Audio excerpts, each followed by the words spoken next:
If you've been watching briefings with the governor, you may have noticed Savannah's Ben Watson at every one of them. Because it's really a fast-moving situation, we've had to make a lot of adaptations.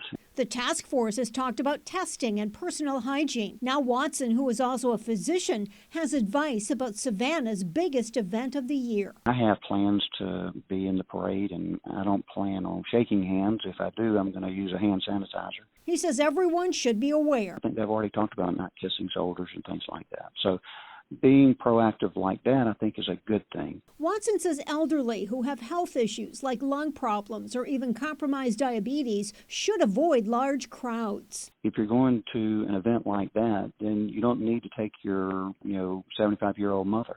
You don't need to go there if your diabetes is out of control. You don't need to be in big crowds like that. So I think that applies to St. Patrick's Day Parade.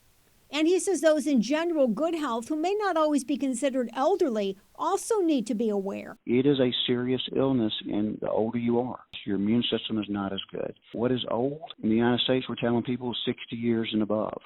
But certainly as you get older, if you have chronic illnesses, then that makes you at high risk.